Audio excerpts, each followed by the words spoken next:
This last year, I got tired of constantly wanting to buy things. I had a budget, everything time at the first of the month I would buy everything that I could with the budget, which was $30. Yes. But it was intense. Every time I wasn't buying something, I was coming up with stuff to buy, and it kept happening and happening. It was like this compulsion to spend. So, as the end of this year approached, this last year, the end approached, I came up with a plan. I'd seen these no buys going around on YouTube, and I wasn't going to commit to a whole year, but I could commit to like 6 months. A replacements only no buy, not an entire no buy. Because then I could buy replacements without worrying about them being within my budget. I wouldn't even have to worry about a budget. I would just buy stuff when I ran out, and it would really be nice. So that's what I've decided to do. I've decided to do a no buy until like the end of May. And then I'll probably make a really big purchase in June from Besame because that's what I'm inclined to do. So I'm calling it my 6-month no buy, even though it's only going till the end of May, although I'm kind of started it already in December because I've spent my entire budget already. So that's why.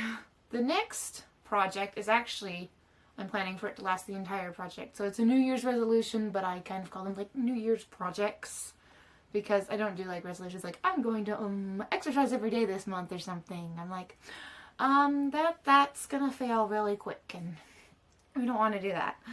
Well, I don't want to do that. I don't know if you want to do that. I won't presume to know what you want to do or not. So I've been thinking about this project for quite a while, and I want to only buy from small businesses for all of 2021.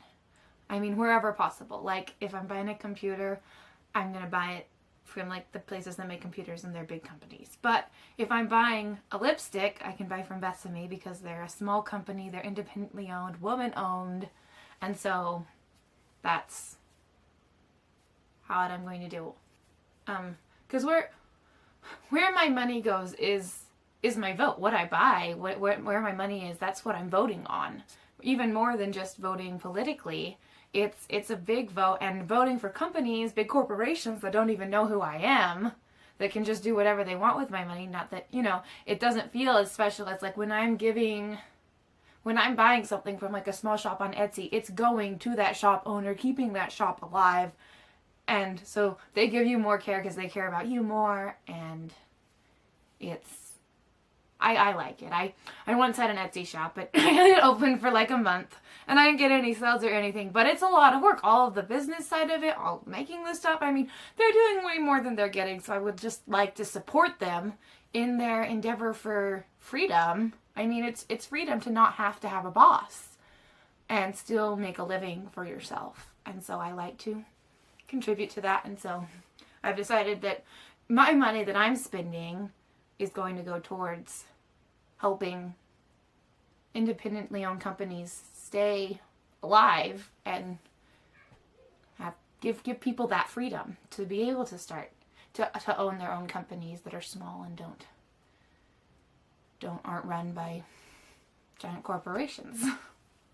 Also, it makes me feel like I'm giving somebody a present at the same time that I'm buying a present for me, and so good is good. If you feel good, most of the time it's good, unless it's sugar. In that case, you're just addicted to it and you're just eating sugar because it tastes good and it's not good for you.